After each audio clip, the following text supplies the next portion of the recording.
Hello, Mega Gandang Beauties. It's such an honor to have all of you here in this beautiful event, which is Mega Ganda Ka Pa by Megan Beauty, dedicated to all women like me.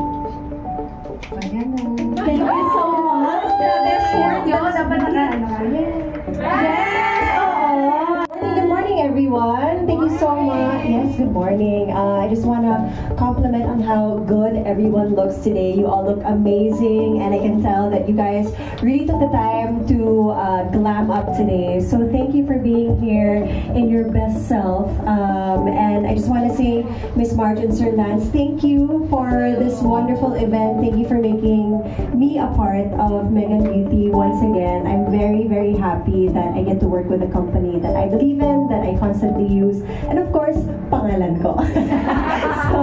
so hindi po totoo na ako yung may-ari ng Megan Beauty. I'm just the face, but I'm just very glad that we can all get here and meet each other, and of course, the other influencers that Megan Beauty works with. You know, alam nyo naman kung gaano kaganda ang Megan Beauty, kung gaano natin kadalas ginagamit, and it's just something na I always say, kailangan lagi may stock. Kasi pag may bisita kami sa bahay, laging hinihingi yung facial foam. So, ayun lang naman. But yes, may gandang araw sa inyong lahat. So, okay, let's see, because we're going to interview. We have a lot of questions for you, right? Naniniwala ba kayo? May ganda din si Megan? Yeah! Yes, of course. And you're really the face of May Gaganda. May ganda na, may gaganda pa. Yeah. So, we are curious now because you're doing a lot of things. So, can you please tell us your journey with Megan Beauty and, you know, how it affects your life? So, the first time that I ever saw Megan Beauty, nasabi ko na rin ito kina Miss Marge na siguro I was in my teens and I was in the grocery looking for something to, parang mga wax, ganyan, naghanap ako ng wax. So, yung wax products ng Megan Beauty, yung una ko nakita. And then nagjo-joke pa kami mga friends ko, oh, baka mamaya isang araw endorsement mo yan. Tapos nagkatotoo siya. So, parang na-manifest din pala namin siya. Medyo nakakakilabot ng konti. But it's just crazy how life happens and how the world works. Na parang tinitignan ko lang siya dati. Tapos ngayon, it's a brand that I love that I get to work with. In terms of how it affects my daily life, Megan Beauty is part of my daily routine. As I mentioned, my favorite product is definitely the facial foam. Favorite din siya ng lahat ng kaibigan ko, lahat ng kamag-anak ko. Kaya yun ang lagi kong hinihingi na product for yung monthly products ko. Baka naman po! Facial foam all the time. And of course, yung dalawang pink and green serums ng favorite namin kapag nasa taping kami dahil sobrang nakaka-fresh.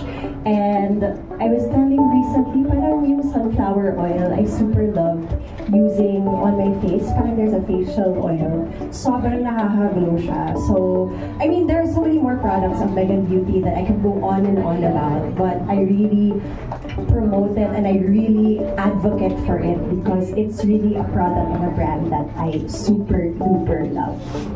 Wow, that's nice to hear. Parang talagang destined, no? Na maging part ka ng Megan family aside from the name. Yung being an advocate, yes, di ba? Yes. And saka it's really something that I will constantly say, I'm not just the face of this product. It's really something that I love and use. And if you know me personally, lagi ka may gift bag ng Megan Beauty sa akin. Kapag pumunta ka sa bahay, totoo yun. Totoo yun, di ba? Pwede pumunta. Kailangan maging close mo na tayo. I have to get to know you most. Pwede na to. Pwede na to. So, abangan namin, pakidagdagan po yung padala. So, parang may gift bag ako para sa mga bisita. Yeah, grabe yung story niya, no? It's really inspiring kasi as I've mentioned, she's doing a lot of things, but still she manages to have beautiful skin, and yun pala yung reason. And of course, it's because of Megan Beauty. Hindi namin talaga pinractice. Yeah, nakakatawa. So, alam niyo ba, ako din, I've been a user of Megan Beauty for a couple of years already. My favorite is yung nose pore strips. Yeah. Yung talagang ginagamit ko. Why? Kasi, ewan ko, parang may something, pag nakikita ko yung natatanggal. Parang effective siya. Effective talaga. Yes, may ibang color, diba? Purple. But when you use the black one, since white yung natatanggal mo, pag nakikita mo siya, nasasatisfy akong ginaganon. Yeah, and that really shows it's effective, diba? And that's the good thing. Hindi lang siya parang pampaganda na nilagay mo lang, tapos na-i-post yung parang ganon. Hindi lang siya yung palamuti. Effective talaga. And that's what I also love about Megan Beauty. Same din yung mga oil. Yes. Dry kasi yung skin Ako din, ko. sobrang dry. Sorry, hindi ako nakapag-oil today. But it's very good. Yeah, and yung hindi lang siya for the skin. I've tried it for my kids. Sa hair din, na-try niya ba yun? Yung mga oil? Yes. So, if you have hinihiwalay ko yung mga paborito ko. Kasi, ang ibibigay ko, kunwari meron akong 10 na facial foam, 8 sa akin, 2 lang ipapamigay ko. Kasi wala ginagamit ko talaga siya eh. So, I need to make sure na meron akong laging stock. ang hindi pwedeng mawala talaga sa akin yung nose pore strips. Mukha lang akong walang pores. Dahil pero, dun. Oo. Dahil dun. Kaya mukha ka walang pores. Kaya, At yung micellar wipes. Is it out na ba? It's out na. So, yung micellar wipes, and then ako din, favorite ko siya. Kasi pag nagta-travel kami, di ba minsan lapot? So, pag nagta-travel kasi ako, usually walang makeup, tapos parang hulas na hulas ka na.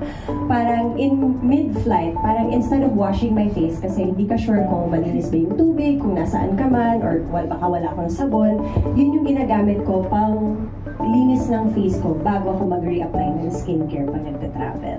So, yun ang number 1 tip ko, yung micellar wipes. And then, ang favorite is the pink and green serum ng Megan Beauty. So, yun ang favorite ng Royal Blood. Pinamigay ko siya.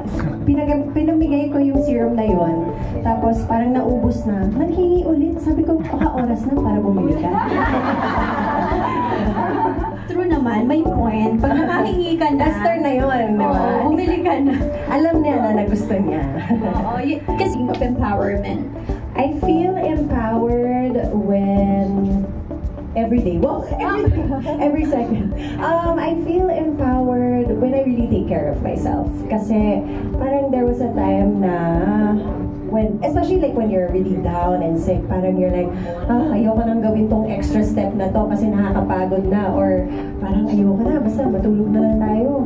But when you really take that extra step to remind yourself, okay, I need to wash my face, or I need to put that extra layer of serum, that extra layer of moisturizer, it really makes a difference. And I noticed that my mood changes, my outlook changes, and that's when I really embody that empowerment feeling, or like I feel empowered because I know na inalagaan ko yung sarili ko, whether it's 5 steps or whether it's 1 step. Basta you take that 1 step to get there, it already makes a difference. You can actually use it every day. Tapos yan lang gagamitin mo, you don't need other things. Yan lang, kahit wala kang moisturizer. Yan, tapos powder, you're good to go. Kasi it's also skin adapter. Kung ano yung skin mo, maputi ka, morena ka, whatever is that, babagay pa rin. Tsaka hindi siya nawawala. Thank you!